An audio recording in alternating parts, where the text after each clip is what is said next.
Welcome to the How to Be Moderately Successful podcast. I'm your host, Mike Scott, and I'm also the co-founder and CEO of Nona Digital. This podcast is all about helping you to build better businesses, better FinTech products, and a better version of yourself. We get a lot of messages to thank us and our guests for the content that we are putting out, which I can only assume means you're getting value, and that's great. If you would like to support us, the best way that you can do that is by giving us a rating and a review. You'll be surprised at what a difference it actually makes. It's not that easy to do, though, surprisingly. So we set up a link to make it a little easier. You can go to ratethispodcast.com/how to be moderately successful. We'll drop this in the show notes too, and thank you in advance. Today's episode is sponsored by ourselves, Nona Digital. Building a FinTech business is difficult, and building the software that scales that FinTech and that your users love is very difficult. In today's hyper-competitive environment, getting your software built right really matters. But you also need to focus on building your business, hiring your team, closing your next deal, and making the impact that you need to make on the world. And this is where we can help. With an excellent track record of delivering scalable, intuitive software for FinTech companies around the world, we'll take away just some of your stress by making sure that your product is designed and built at the highest standards and by people that really care. We're small enough so that you're always close to the principles, but big enough so that there are no key person dependencies. We've got deep expertise in FinTech and particularly in blockchain application development. So if you'd like to accelerate your FinTech with a team of experts, we'd love to hear from you. Just head over to www.nona.digital to book a call directly with one of the principals or follow any of the contacts in the show notes. And I have to take a little stab because we are actively hiring senior developers and technical leads and are offering a very decent reward for any referrals, just like everyone else on the planet, I think, at the moment. So if you know of any senior devs that might be looking for a fantastic place to work, please do put them in touch. And now onto the show. Today, my guest is Jins Kadwood, who brings with him a really interesting set of skills and experience around building and scaling high-performance teams, which originated from an interesting source, which we'll get into a little later. Jins has a wide range of experience in the tech scene, ranging from founder to CTO to CPO to COO and seemingly everything in between. He really has done a lot of things in the scene. His current focus is as CTO at AgriDigital, whose focus is to make grain supply chains easy.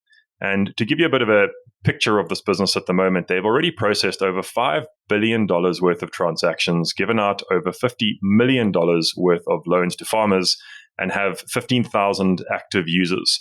And we'll get into this a little later. He's got a bachelor in software engineering with a specialization in AI and a master's in computer science. And he's won the CIO/CTO of the Year award a couple of years ago from FinTech Australia. So he really does know a thing or two about building tech and teams. Thanks for joining us, Jins. It's really great to have you on the show. No worries. Thanks, Mike. I really appreciate it. Yeah, That's a great. Very interesting intro. I forget how you're an interesting guy. Yeah. I feel All like right, so let's begin. Sort of collapses. Yeah. It's good to reflect back on that stuff. It actually really is. I actually find that I'll allow myself a bit of a derailment at the beginning here. I actually found that very often when I introduce people, they're kind of like, Jesus, who was that? That actually isn't me. And then they realize, oh, wait, that was me. I just never take any time to appreciate all the stuff that I've done. So I hope that I can, What I if felt nothing like else, wow. Yeah, I remember doing all those. If nothing else, hopefully you leave today feeling really good about yourself. So let's begin at the beginning, at the source of where you started to really think about high performance teams. You know, I am one of these people that builds high performance teams. I interview a lot of these people, and it's seldom that it doesn't come from just doing it. But in your case, there's a different origin. So talk to me about kind of where this bug bit you in terms of getting people to be better as a group of people. I'll leave that with you. Tell me where it all started. It's a great question. So during my university years, I took on a coaching role, a football coaching role, football in soccer for maybe the non-football persuaded people, mainly because I wanted to just grow some leadership skills and to just understand how the whole thing works. I also just passionately love football. but I thought I'd want to do something a little bit more different. So I started doing some basic football coaching, became the head of football coaching at one of the private schools down in Canberra. And then I got scouted by one of the coaches at the AIS Hyperformance program, who actually train all the young Socceroos and the major football players to join the national squad, and asked if I could come and trial out as one of their high performance coaches for the under 12s and under 13s boys. So gave it a shot, got selected, and then got approved to go through the FIFA coaching program. Got my C license in FIFA coaching, which was pretty intense and very fun at the same time. I did actually break my ankle doing that, trying to actually do one of the drills, and fell over and broke my ankle. But still, hold on. So just let me just dive in there. So you broke your ankle while training to be a coach. That's correct. Okay, so for anyone that thinks that coaches are not out there doing the thing, there's a bit of proof for you that it's that coaches are doing the thing, right? Admittingly, it was also during high intense wind and rain on a dirty pitch. So there was some reason for me to slip over and fall, but we still got there. So I did that in about 2007, 2008. And started coaching in 2009 at that high performance program down in Canberra. And some of the players that I coached today or back then are now playing on the Socceroo squad, which is my little small claim to fame. But it's pretty amazing to see how far they've actually come, even when they were back then. And it was at that point when I was coaching these essentially 12 and 13-year-old boys who have already at that time been playing football for around 6 to 7 years, if not maybe a bit more. Wow. These kids have been playing since they were 6 years old. So they've been playing in and out, probably 4, 5, 6 times a week. And by the time they get to 12 to 13, that's the tipping point for either you're going to make it or you're not going to make it, especially in professional football. But what I really enjoyed about it was the rigor at which high performance coaching was taken. And it wasn't just around the physicality. It was around the mental, it was around the emotional, it was around the food, it was around the parents, it was around the education. It was like this concept that the whole program of life was taken into consideration and applied to the individual. Because if you only took one aspect, you wouldn't be a high performing individual. And that even at 12 and 13, they had people come in and provide one-on-one tutoring. They had people come in and provide information about how to understand food and its impact on your emotions, how to understand your relationships with like drinking and alcohol and drugs, and what that impact is in regards to your football. So just having that holistic approach, I was in awe. I couldn't believe, one, how early it was being done, and two, how effective it was to help create a hyper-performing individual and someone that knows how to work in a high-performing team.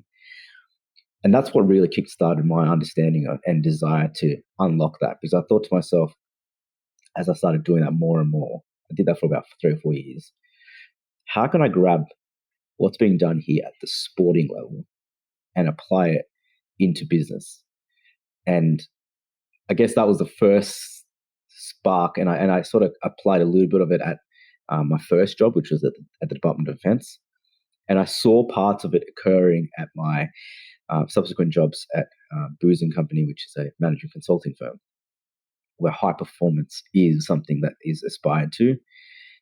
And as I started going into the finance and FinTech space and startup spaces, I think it's the one thing that lacks structure.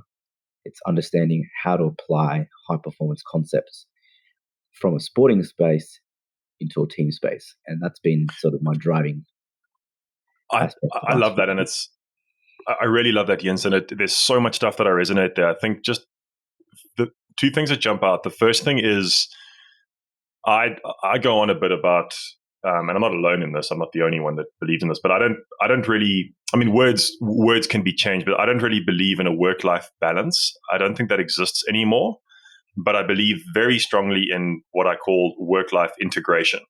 So what I mean by that is I'm not someone that believes you should work 20 hours a day forever. And that's not what I'm saying. What I'm saying is I try very hard not to work for, I don't know, 8 weeks at crazy pace and then take 2 weeks off to try and recover. I don't feel like that's the right thing for me. What I try and do is I try and build it into every day. So I try and build in my rest, my holiday, and my recuperation into every single day. So I work very hard and I try to recover and self-care equally as hard, but on a daily basis. And I see that coming more and more into life. That's the first thing that resonated with me. The second thing is a question. And the question is, I remember reading a while ago, I don't remember where, I think it might have actually been on a podcast. It might have been on the Rich Roll podcast, which I love. And for those who know Rich Roll, he's an incredibly high performance athlete. Yet the thing that I remember was this concept of peak performance is flawed, because when we focus on peak performance, we go up, and then by definition, we peak and we drop, and then we peak and we drop. And that's bad for emotional. It's bad for physical. It's kind of bad for everything, save for that little point when you're at the top. So the language has changed to optimal, maintainable performance. So performance at a high level, but at a level that can be maintained so that you don't have these massive peaks, right? Talk to me about like your experience with that, because you use the word high performance, which I get, and language is important. Maybe we mean the same things. Maybe we mean very different things. But are you talking about this peak hardcore performance that you go for as long as you can until you fall over and drop? Or are you talking about a maintainable level of performance that doesn't require you to kill yourself to get there? What are you thinking about when you talk about high performance? You're bang on the dot. It's that ladder. It's how do you maintain an optimal performance level that allows you to be consistent no matter what. And that's what a sporting individual does. You wouldn't see Rafael Nadal or Cristiano Ronaldo or anyone only have a one-day peak or a few bursts of high performance.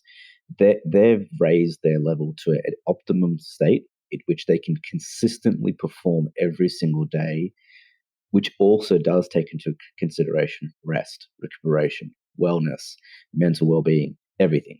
And yeah, that's what I want to apply into the workspace, because I think there is still a lot of approaches where companies and individuals and teams think, let's just smash out this thing in 2 days or in 3 weeks. Everyone's working 20-hour days just to try and get this thing out. And then after that 3 weeks, go have a rest.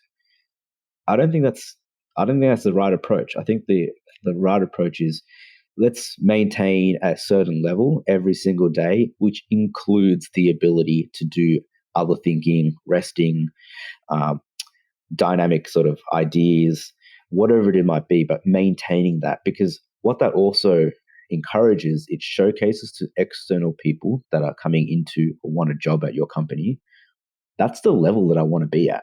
That's the level I need to maintain, which is what I want to get to. So I think I like what you just said. Instead of maybe referring to as high performance, probably referring to as optimal consistency or optimal performance is probably a better usage of terms there. Yeah, and it's so important, right? Language is so important in this competitive environment. And, really resonating with something you just said, we actually, in our job ads, in everything we talk about, is at Nona, as the leadership, we view overtime as a failure. So sometimes you've got to do it. Life happens, reality happens, but we genuinely see it as a failure. And we penalize our clients for it, and we penalize ourselves for it, because we think that a lot of leadership will say, overtime's a failure, but secretly they're rubbing their hands together because they're getting 3x billings or whatever. So they're actually incentivized to do it.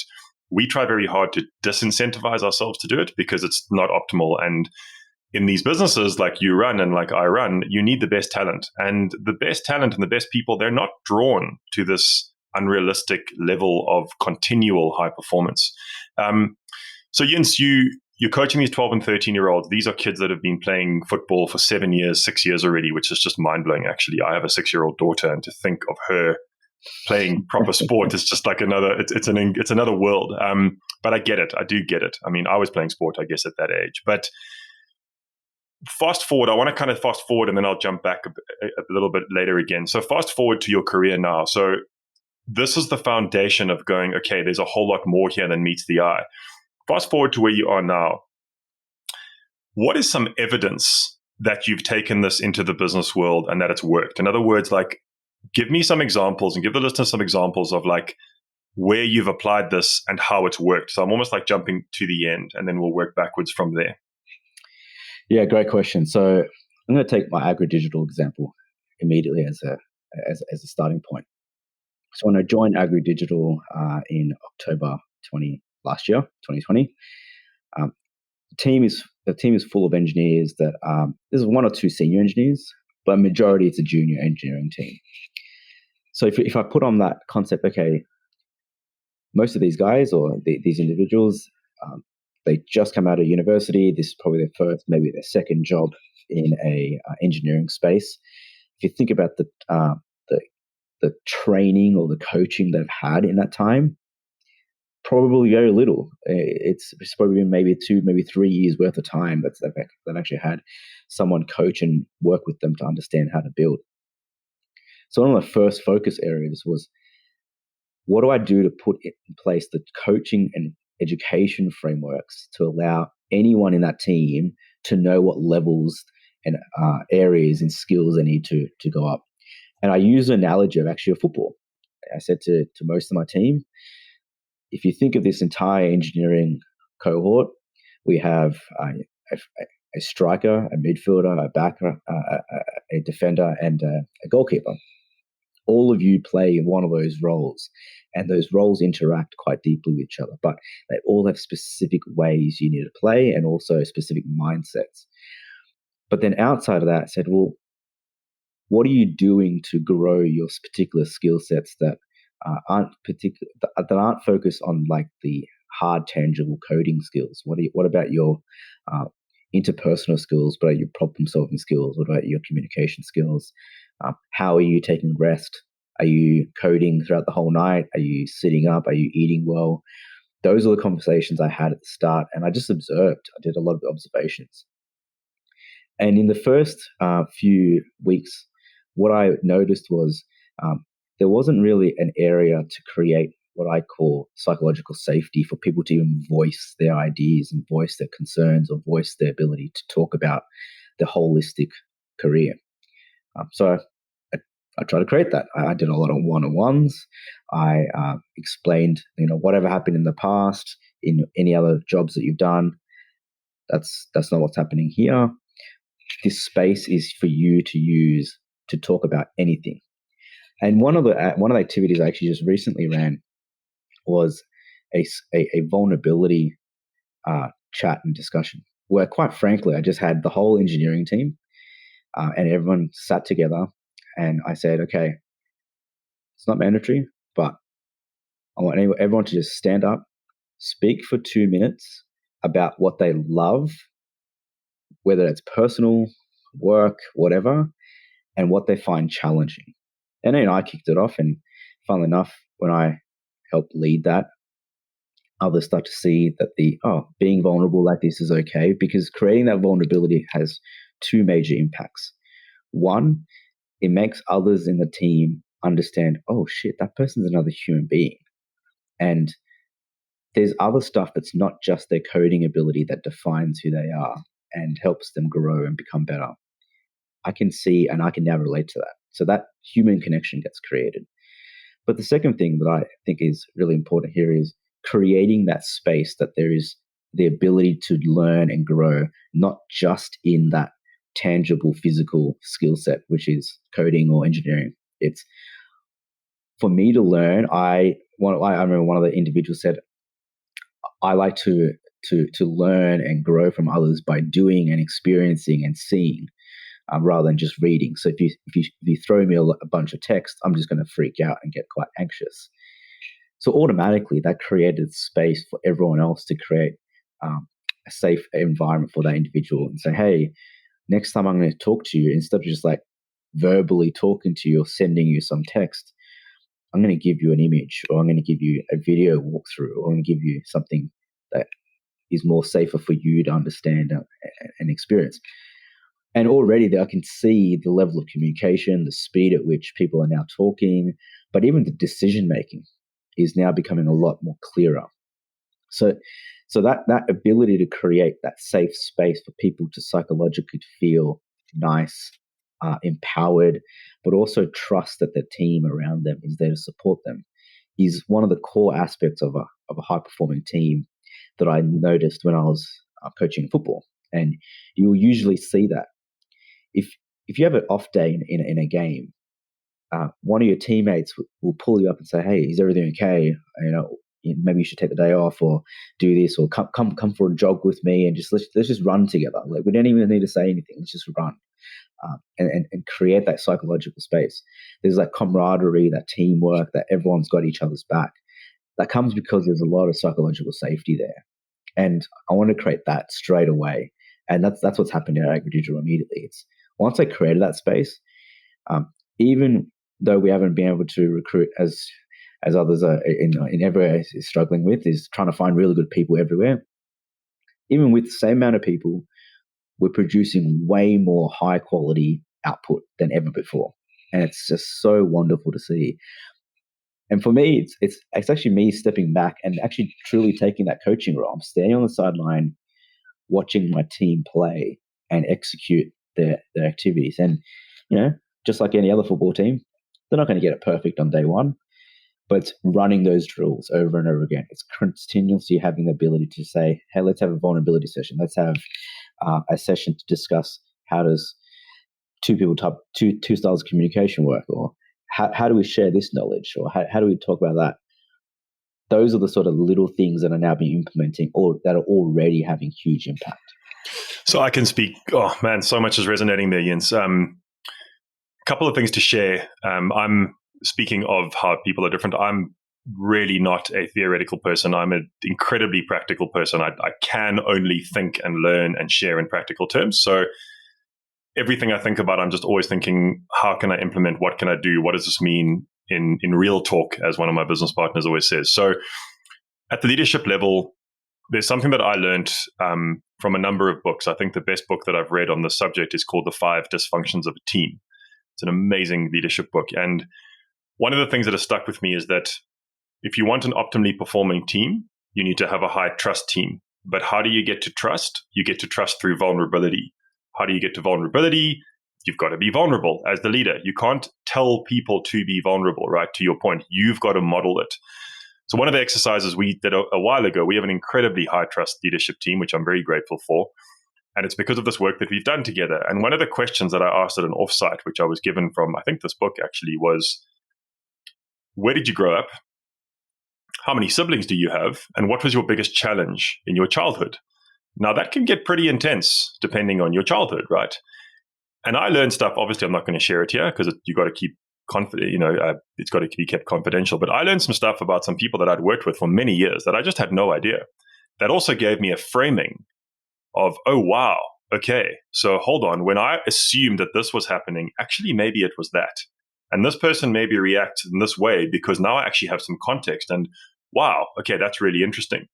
That's the first thing that came to mind. The second thing that came to mind was the other day in a company-wide stand-up, one of my business partners who runs the company-wide stand-up asked a question at the end. We always have a question, and usually it's quite lighthearted, but this one was really bold. He said, and this was the company-wide, right? So this is the whole company. We're a small company. We're like 30-odd people, so we could do it on one call. But the question was simply, what was the most challenging time in your life? Right? Now, that's a bit of a bold question. And the answers were just incredible, which I obviously won't share because it's confidential. But the first person to go was a leader in the business, and he just went there. He went so deep. And it set the stage for everyone to share this pretty intense stuff, right? And what is that doing? It's creating vulnerability, which is creating trust, which is creating closeness. So many messages went around the business afterwards going, wow, guys, that was really intense. That was really deep. And those bonds and that trust is increased and informed. So I totally hear that. The last thing I want to share is just a practical point of this. My financial director, who's become a dear friend of mine as well, through one of these processes, something was shown to me. And what was shown to me was that he really needs context, backstory, and reason for everything. That's how he gets engaged. That's how he comes alive. Now, for me, I'm the opposite. I don't want to know the detail. I want you to come to me and say, hey, Mike, I need this done. Go. In fact, anything more than that, I'll be like, just get out of my hair, man. I'll figure it out. Like, I don't want more detail.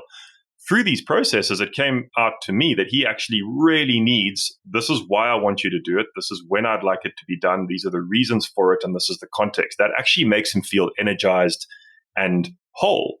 And that was just the most amazing thing for me, because I'm like, wow, that is the worst thing anyone could do to me when asking me for a favor, where this guy really gets energized by the detail. And this is what you're talking about, right? It's the space to be able to communicate in a way that is not just how I think I would want to be communicated with, but rather listening and actually understanding how the other person wants to be communicated with. So super, super interesting stuff there that I really do really resonate with. But I want to get into maybe some difficult questions here. So one of the hardest things that we come across, and I know that we're not the only people in this, is especially with software developers, how do you objectively measure a good day or a good week or a good month, right? It's not lines of code. It's not commits. It's not like, it's really hard to do this. So when you're looking at this, Jens, how are you looking back on your day, your week, your month and going, yes, objectively, that was a good day? How are you measuring this? Great question. So for me, there's two parts, and this is purely my experiences. And again, it comes back to football here, or at least one part of it does. I think the best sports people are the ones that are able to make the best decisions at any given point in time during that activity that they're playing. So, for example, Ronaldo, he's running on the field.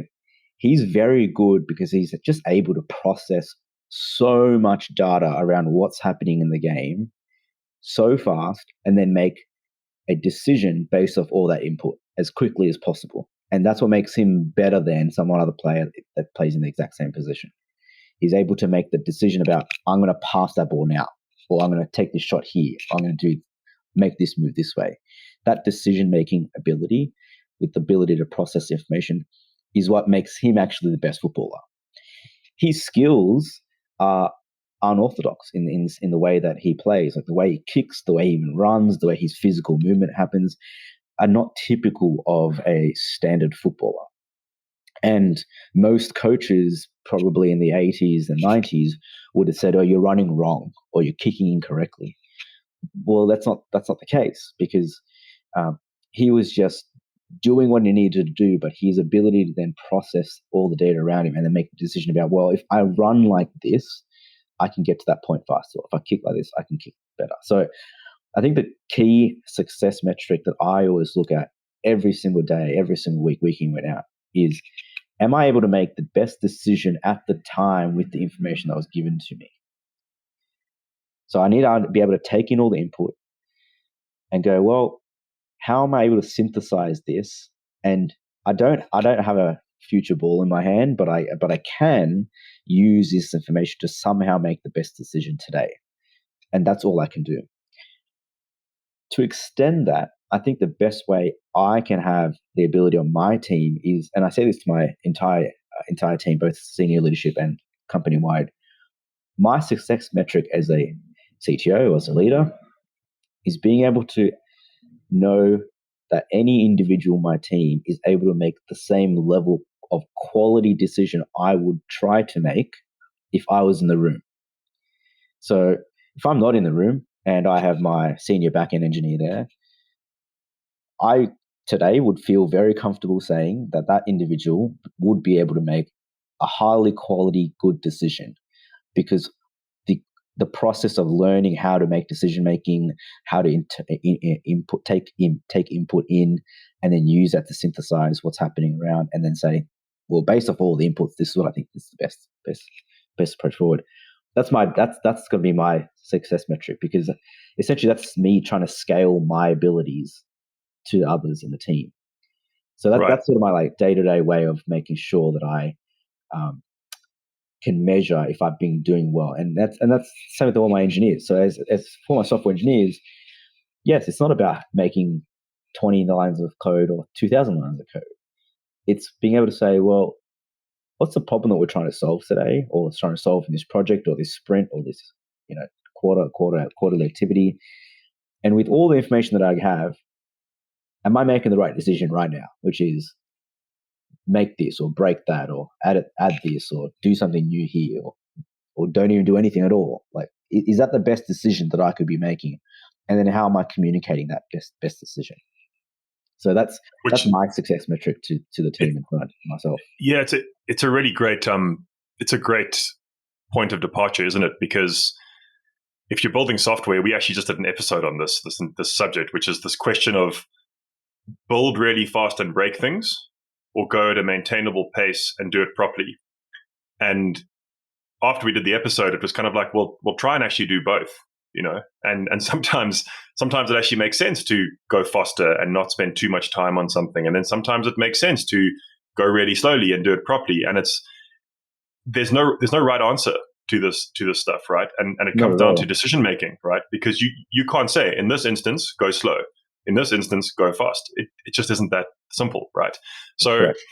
a very interesting approach. And I suspect a lot of engineers resonate with that, because you're not treating them like resources. You're not treating them like, just people that give output. You're treating them like very smart, capable people that are primarily driven by good decision making, which I'm guessing will resonate with a lot of engineering types, because in general, that's generally how those kinds of people are going to be wired. Make the right decision, get the data, progress forward. Would you agree with that? I would. And I think anyone could, like, this is being hyper generalistic, but giving anyone a task to do is pretty easy. Right? You don't really need to know that individual skill level to say, well, can I just give them a task to do? Asking anyone to take in data points and then make them accountable for making a decision, that's the challenge of a good team. And that's what you want more of, rather than just anyone randomly doing a task. Because at the end of the day, you can automate tasks, but you can't automate decisions, especially very complex decisions. And that's the one skill set. Even with today's artificial intelligence, you're still not going to get over. Like, you still need a human to be able to make some very complex decision making, and that comes through experience. It comes through ability to take in various data from all the things that you do, and then quickly somehow decipher that into something. And if you think about, again, football, the best players are the ones that are able to consume so much data that's happening around them, and then use that and quickly process that data and make a decision in a fraction of a second. That's what makes it so. So we're speaking about behavior change, right? I mean, that's what we're speaking about, and we're speaking about coaching. We're speaking about you doing your best to coach, to bring out the best in the people that you work with. We're talking about multiplying. We're not talking about leading by fear or leading by sort of decree. We're talking about helping people to change behaviors, to realize and then manifest what we spoke about earlier as optimal high performance behavior, whatever we want to call it. This is difficult. Changing behavior is really, really hard. I'm a pretty obsessive behavioral optimization person, and I struggle with it all the time. I mean, I'm going to show you right now, excuse the noise, but like, this is my habit optimization sheet, which literally outlines play by play every single thing of my day, right? And yet I feel like I'm still nowhere even near there.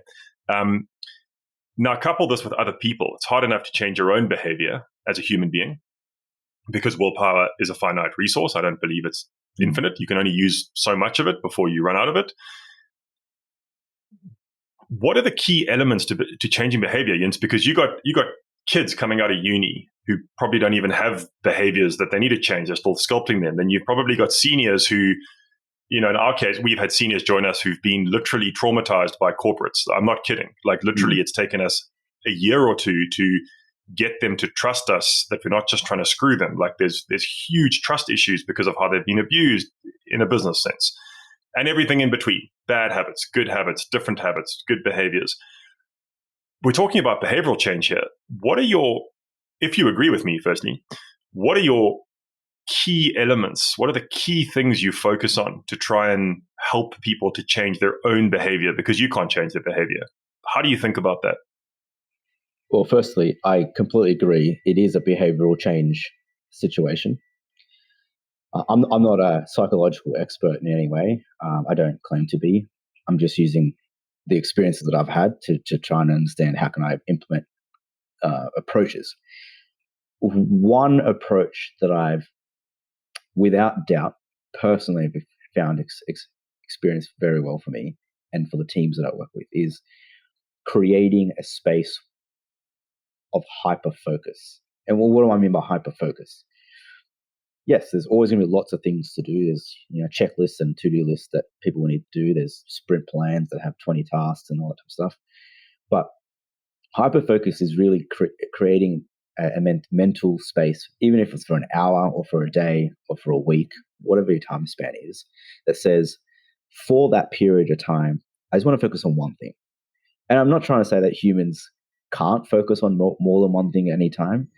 I'm just saying for that period of time, having nearly undivided or 100% attention to that one thing gives you a quality outcome at the end of the day. And this comes back to something you were saying earlier. Instead of working like 80 hours in the week or 20 hours per day, putting down a hyper-focus thing, that's like turning notifications off on simple things like just turning notifications off your phone and using a Pomodoro techniques to try and keep yourself focused in. That helps an individual run through all the different things and input and data and mechanisms to help them make decisions that they need to make that they're coming up with. Even with my engineering teams and even my senior leadership team, we do a stand-up every morning and we talk about what's the one thing you want to try and achieve today. Like we all, as senior leadership, we have 50 things on our plate. There's all this stuff that comes in left, right, and center. But if there's one thing you could say you're pretty happy with, and as a result, you help the company progress one step forward, what is that one thing? And we do that every single day without doubt. And it's just a fantastic way to lead by example. And we do that now at our squad level and our team levels, where we go down and say, look, what's your one goal for the sprint? You could have 50 goals, but what is the one thing you want to achieve? And when you do that, it creates two things. It allows individuals to block out other things that are not relevant at that time. It's not saying it's not relevant ever. It's just not relevant at the time. And as a result, it gives the individual or the team the ability to say no to outside or other activities, again, that is not relevant at the time. And I think that's the important part. Not every single thing is relevant at the exact same time. And that's what hyperfocus gives. And that's what I found makes it easy for individuals and teams, engineers, designers, business analysts, marketers, giving them that space to say, for this period, I'm just focusing on A. I'm not saying B, C, D, and E are not important. I'm just not doing it right now. Yeah. I can't remember where I read this. We probably heard this a million places, but plenty studies have been done on like super successful people. And the success criteria here is usually money, unfortunately. But whenever Harvard Business Review or Forbes does a study, it's usually based on money. It's like, these are what the most successful people in the world do. But what they're really saying is these are the habits of the wealthiest people in the world, which is, I guess, it's still useful data. It's a data point, but I wouldn't take it as the be all and end all. But one thing that keeps coming back over and over again, and as someone that struggles with focus, that thinks he can multitask, which I know I can't, but I still try to prove it all the time and I always get it wrong. The one thing that keeps coming back is uber successful people usually pretty much have the common trait of saying no to just about everything. They say no to just about everything that isn't absolutely aligned with what it is that they want to achieve, which is this hyper focus. And I see it time and time and time again, and I see it with my team. I see the best developers and the seniors within the team not only having the ability to get really deep into their work and flow, but also quite aggressively, which I love, fighting against distraction. So quite aggressively kind of going, I can do one thing, just one thing. If you're going to give me two or three things, I'm going to do two or three things badly. If you give me one thing to do, I'm going to do one thing very, very well. And that conflict is really important. That pushing back is really important. And just to weave it back into something you said earlier, that ability for your team members to push back to you comes from psychological safety. And your good mate, Yaniv, spoke about this on his episode, which I really loved. And he sort of said, and we have a similar philosophy, which was really nice hearing it from him in a much bigger business, was we expect you to complain at Nona. Mm-hmm. You have a right, you have an obligation to come and complain about stuff, to tell us what's wrong, to tell us where we need to be better. We have an obligation to create the environment to make that not scary, which 100%. Is that psychological safety, which I love what you're saying. It's really weaving a great narrative between these three conversations. I'm conscious of time. We don't have too much left. So I want to sort of begin to wind it up. And what I want to ask you is,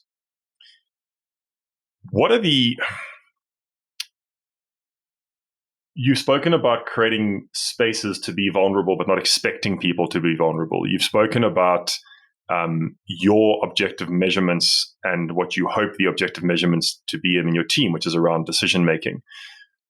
If I had to come to you and say, hey, I heard your episode and the psychological safety thing is really interesting to me, but I just have no idea where to start. Like, I love the concept, but what do I do? What can I do today, tomorrow, this week to begin to create a culture of psychological safety in my business?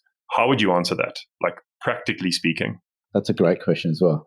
So when I first joined AgriDigital, I remember speaking to the senior leadership team and Emma, CEO. I said, look, it's not much I'm going to be doing, like physically doing on the first maybe a few weeks, a few months. So I created a 90-day plan, a three-month plan. In the 3-month plan, all I wanted to do was understand what was going on. And I think no matter what employee, whether you're an intern joining or a graduate joining into a company, or you're the new CEO of a business coming into a company, sitting in and just observing, learning, talking to as many different people in your organization, irrespective if they're your direct reports, your team members, or whatever not, is probably the best thing you can actually do, because you're trying to understand what are your observations on what's working well and what is not working well. After that, I then spent a lot of time doing a lot of one-on-one. So if you're a senior leader, or if you're a manager, one-on-ones are so underrated. And it's not one-on-ones for understanding just performance in the sake of, are you doing your job or not? Just asking some basic dumb questions like, what do you think is poor in this company or is not working well? What's the one blocker that you experience every single day? Just asking this very open-ended general questions about what's preventing someone doing their work or working happy will give you immediate insights on what is causing the inability for people to be vulnerable. So when I started asking those sorts of questions, I started to realize that there were certain things that were happening that I was like, so there's no communication channels in these areas, or there's no ability for someone to voice an opinion about this, or someone's not even knowing that this individual knows certain concepts of their background. So there was an individual in my team that nobody knew that that individual's background was software engineering, because they were doing testing and BA work. And it was only until I asked them, hey, what's your degree? Like, what's your background? What do you enjoy? And they said, oh, I'm actually a software engineer by trade. I'm like, oh, okay. And then I sort of voiced that to the team and said, did you know that this individual is a software engineer? And even the other software engineers were like, wow, I didn't know that. And they were working together for 2 years. And they didn't even know that this individual... You've just given me such a cool idea. So when I did the intro and we spoke about the intro, how you were like, whoa, that dude sounds pretty impressive. And you're like, hold on, that's me, you know, like that whole experience. With what you've just said, I've just had such a great idea. I'm going to get, at least at the leadership level, because we're about to go on an offsite. So hopefully they don't listen to this before then, because then it's a spoiler alert. But I'm going to get everyone to write an intro for another team member. Like, what a cool thing, right? Like, to go like, hey, this is Jins, and to just go like, he did this, then he did that, then he did this, and he's from here, and he's did, because there's a whole bunch of stuff whenever we dig that we don't know about people. So you've just given me a really great inspiration to do that. And yes, 100%. I mean, I completely agree with what you're saying. I'm the CEO in my business. So why I'm saying that is because I'm not really involved in the day-to-day production much at all. But I try my very best to do a one-on-one with everybody in the team once a quarter, which is getting hard as we're growing. That one-on-one is not a retro. It's not an appraisal. It's nothing. What it is for me is it's 28 questions that I've stolen and created and augmented over the years. I talk a lot, so I try not to talk in this session. I try to just ask questions and listen. And some of those questions are things like, what is Nona's vision? But then the real question is, do you see yourself as a part of this vision? How are you in the day-to-day? Do you feel like what you're doing every day is contributing to that? It's questions. Yeah, go ahead. So that's a fascinating aspect, because I think everyone wants to understand what their context and purpose is in their role. Like, why am I even doing this thing? Why do I care that I'm making this website or writing this marketing plan? 100%. Right? 100%. One of the activities that we've started to really kick off in the last quarter is, especially at our squad level. So we have squads, tribes, and function areas. At our squad level, we tell our squad leads every single meeting, every single discussion, every single stand-up, every single time that you bring your team together, you're going to mention what the company vision is, what the current year's objective is, what the current quarter's objective is, and what your squad's objective is to try and do that. Yeah. And when you go through those 4 things, and it sounds dumb just repeating those 4 statements all the time, but it does a few things. It creates focus. So everyone in that team's like, oh yeah, this is why I'm doing this. I forgot that last week, but now I'm getting reminded again today that, yep, I'm making this website because it fits into this plan, because it fits into this overarching business strategy, which is awesome. 2, it immediately frames the conversation of whatever you're working on. So if it's a brainstorming discussion, say, hey, we're doing a brainstorming discussion because our company vision is X and our objective is Y, and our squad objective now is Z, because that's what we're trying to do. And automatically, people are framed in that view. So the discussions aren't going left, right, and center all over the place. They're focused on that clear delineation of, why am I in this team and why is this team doing what it's doing? Yeah, and I 100%. love that. I'm sure you've read this book. If you haven't, I think you'll probably know all the context just because of where you're at with this. But there's a book called Drive by Daniel Pink, and he speaks about intrinsic motivation. He speaks about the fact that people need to be intrinsically motivated, because actually extrinsic motivation is not actually real. Carrot and stick doesn't really work. We know that now. And he speaks about 3 criteria. Number 1 is autonomy. Are we giving the people that we're bringing into our business the space to be autonomous, to not be micromanaged, right? Which speaks to hiring the right people. The second one is mastery. Are we creating the environment for people to become amazing, the best at what it is that they choose to want to be the best at? And in software engineering, my God, this is relevant. Software engineers, it's a calling, it's a passion, it's not a job. Right, the fact that they earn money for it is kind of great, but it's a lot of software engineers are doing that stuff in their spare time because they live it, they love it. So autonomy, not the ability to be autonomous, mastery, the environment and space to become the best that they can, and then the last one is purpose, which is really simply described as being part of something bigger than yourself, which is what we've been speaking to. As leaders, if we can get these 3 things right, which are very simple but very difficult, we're going to run an amazing organization. And that book for me has just been literally, you can read the book, but that's the summary, right? He's an amazing, amazing guy, Dan Pink, but that's the take home is focus on those 3 things. They're simple, they're not easy, and you'll create an amazing environment, an amazing team. Jens, I feel like we could talk for hours on this, but I do need to start wrapping up. So I want to ask one more question and then get into some more sort of rapid fire questions. And that question is a little bit self-serving. We are a services company, so this question is a bit loaded, but I genuinely want to get a specific take from you on this question. Now, the question is normally just, when does it make sense to do a fully in-house project, and when does it make sense to work with an outsourced partner? But I'd like you to answer it with a flavor of, and so when does it make sense to insource? When does it make sense to outsource? And how do you keep this culture going when you're working with an external party? I think that's the flavor I'd like to hear from you. Yeah, great. So I think the scenario depends on where the companies are at. So I'm just going to assume a company is looking to grow into a new market, for example. I think new market growth or new product growth opportunities are always a great candidate for requesting a service provider like yourselves to come into play, because you can use that opportunity to bounce ideas, grab industry experts, and essentially supercharge the ability to get something out as quickly as possible and as lean as possible. And especially if, like for you guys are fintech experts, or at least focus heavily on the fintech space, not just only, but that's a great situation for any company that says, you know what, we may not be a fintech company per se, but we want to launch we want to jump into the fintech space.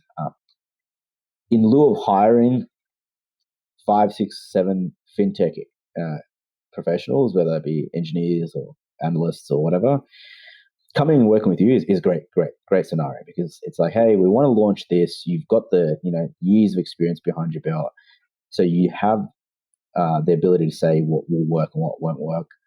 But you can also have that ability to brainstorm and then get something out as quickly as possible. And that opportunity cost is the value add, really. It's the ability to say, yeah, I could spend 8 to 9 months, 12 months finding a full team, or in that same 8 to 9 months before even having a full team, I could have at least deployed 4 or 5 iterations of a market testing opportunity. That's where I think a service provider really helps, because it's to get something out as quickly as possible and test as cheaply as possible, if that even works. For in-house projects that are sort of just coming up, I think you really need to look at who your individuals are in the team first, and seeing, do you even have the capability to build something? So, for example, if we wanted to build out a fintech product, hypothetically, we would say to ourselves, yeah, we've got a few people that can do that. Is diverting their time and energy onto this new opportunity worth that investment? Or is their investment better utilized in what they're either working on now or upskilling others in other aspects of the business? So it really comes down to always an opportunity cost question. It doesn't matter who you're using to develop the outcome. Is the outcome being served, and do you have the right resources around you to do that? So I could equally come to you and say right now, hey, let's build a financial tech product right now with me, because we need to focus on these other areas of the business, so we can't relinquish those individuals, even though they have fintech experience, to do this idea, because we just don't know if this idea is valid or not. So I think that's the sort of blend and mix I'll probably go for. Yeah, it makes a lot of sense. And I think with the talent crunch globally, that's just becoming more and more relevant. That whole, like, we've got a team. What is the biggest, like, where can we pull the biggest lever with the team that we're using? And whatever that isn't, then we need to find really good partners, which is a whole other story of finding good partners. Just because I say we're good doesn't mean we're good, right? There needs to be objective measurement. So that's a whole different thing. The second part was how do you like keep that optimal performance, or at least that discussion of. I think that's the first discussion every partner or any individual should have, whether it's an individual joining as a full-time person, new employee, or if it's a partner. It's saying, hey, this is how we operate. This is what our bar is, and this is how we want to sustain that optimal level. Before you even think about the projects or ideas of how we're going to get there, is that even something you want to live up to? It's like saying to a football team, if I was like Manchester United and I'm looking for a new, a nutrition partner, and I said to the nutrition partner, I need you to serve food up 5 times a day, and it needs to be all home cooked meals. This is the main minimum bar that we need to set. If you can't even do that, or if you don't see that as the value add, then let's just stop the discussion straight away. But if you do see that as a value add, and then you can see more that you can bring, awesome. Let's have that discussion. So it's setting those expectations up early is very important. Yeah, absolutely. I mean, that, like, setting expectations is such a it's such a powerful indicator in human relationships that we do so seldom. That's a whole nother subject we will not get onto now, but it's such a critical, and it's a life hack in my opinion. Set expectations early, everything gets easier. Jins, it's been awesome. I want to move to some rapid fire style questions. Sure. Number one, do you have any habits or routines that you rely on for more focus or optimal performance, like on a daily basis? Yes, every morning I do a bit of meditation, and that's just a simple out of bed, take some time, literally 2 or 3 minutes, and just focus in on my body and say what's feeling good, how am I feeling across my whole body, just that meditation and clear my mind. Coupled with that, I also always drink tea. I just think warm tea in the morning straight away clears the body internally. It gives me a bit of a quick, refreshing insight. And I also do a long walk. Like I do a lot of long walks with my dog and my partner, and I use that time really to get my blood moving and my body moving. But the other side of it is to use that time to allow my brain to essentially wind itself up for the day and say, well, what is the one thing I want to try and achieve throughout the day? And coupled with the fresh air and the sun and all that, it's a really great way to get me moving. What scares you in business? I think the biggest thing that scares me in business is struggling, and this really comes struggling for any team member to make a decision about anything. I think if there's a team member that just continuously struggles to make any decisions, that really scares me, because either something I'm not communicating is I'm not communicating very well, or the message isn't being clear, or they're struggling to learn.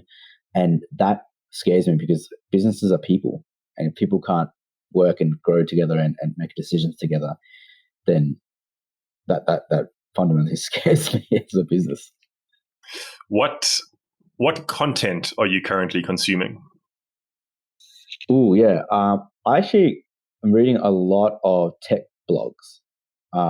So I've been spending the good part of the last 3 weeks actually compiling a list of really good critical tech blogs from all across the internet. And, just some of these aren't even big names. Actually, a lot of these aren't even big names. They're just individuals that I just am starting to stumble upon and saying, wow, this guy or this individual's got a really good way of thinking. But more importantly, I'm trying to find both balances or both sides of the story to try and get a balanced viewpoint. So I've been doing a lot of reading around artificial intelligence and machine learning concepts again, looking at both the pros and cons side, and people that are really pro artificial intelligence and people that are really no artificial intelligence. So I'm trying to understand both, and I like to have a balanced viewpoint, because I can't make a good decision if I'm just looking at it from one side of the angle. What is the last book that you read or listened to, cover to cover? The Leadership Star by Brian Hartzer. Excellent book. It shows Brian Hartzer is the ex-CEO of Westpac. Excellent book that shows his viewpoints of how to grow as a leader, but also how to use leadership in a business context through things like psychological safety and making people understand the emotions and the impact and positive aspect of that. So very, very fantastic book. What is something that you're going to be doing in the next 7 days to improve yourself or your craft? Yes, I like to write. So one of the things I'm going to be doing actually later this afternoon is actually writing a few internal blogs for my company, so I can provide and share and scale my knowledge. Is that the one thing you have to get done today? Is that your one thing? That is actually the one thing. Yeah, sounds like a one thing type of topic. Yeah. Jins, it's been super cool. We've spoken about a lot. We've jumped around, which I love doing. It's good for my brain. I like jumping around. But to bring it back into focus, if there was one thing that you would want the listeners to leave with today, what would that one thing, piece of advice, insight, question, anything, what would the one thing be that you would want them to leave with? Yeah, look, I think every single high-performing team starts with being able to create a psychologically safe environment. So whether you're a team manager or a team member, you have the ability to help create a psychologically safe environment. So I think if you can focus on that and start reading up and looking for and finding people that can help you build a psychologically safe environment, that's going to help you become an amazing team, whether it's a small team of 2 or a big team of 150. Doesn't matter. That concept applies. I love it. Jins, it's been super, super cool speaking to you. I feel like we resonate on a lot of these topics, lots of serious value here. I hope the listeners got value. I think they would have, lots of practical stuff here. And, as you mentioned, like business is just people doing stuff with other people. That's all it is. So we got to focus on the people stuff and the rest will take care of itself. Jins, do you like to be contacted or followed? And if you do, what's the best way for the listeners to contact or follow you? Yeah, so I'm active on Instagram primarily. It's Stylish CTO. That's the tagline. But if you want to do a more professional link up, then hit me up on LinkedIn. Awesome. Jins, thanks so much for making the time today. It was really cool. I really appreciate the time and the conversation was amazing. Thank you so much. Likewise, Mike. It's been such a great I love these sort of discussions because I like to share again, this is me scaling myself, trying to get my knowledge out there. Love it. I absolutely love it. To the listeners, I hope you got some value from today's session with Jins Kadwood. I know I certainly did. I think it's pretty clear. His message is clear and it's a great reminder for me. Focus on the psychological safety. That's the container that we need to work with. That's the starting point. From that point, we can have honest discussions. From honest discussions come good decisions. So that psychological safety is a really great reminder for me. And thanks for listening to the How to Be Moderately Successful podcast. A reminder, if you have a FinTech project that you would like to accelerate with a partner that will take care of your design and development to allow you to focus on your area of genius, we'd love to help you. Head over to our site, www.nona.digital, to book a call with one of our principals or follow any of the contact in the show notes. Last plug, we are actively hiring senior developers and we're offering a tasty reward for any successful referrals. So if you know of any that want to join a great company, please do refer them. And I'll be back next week with another episode to help you build better businesses, better FinTech products, and a better you.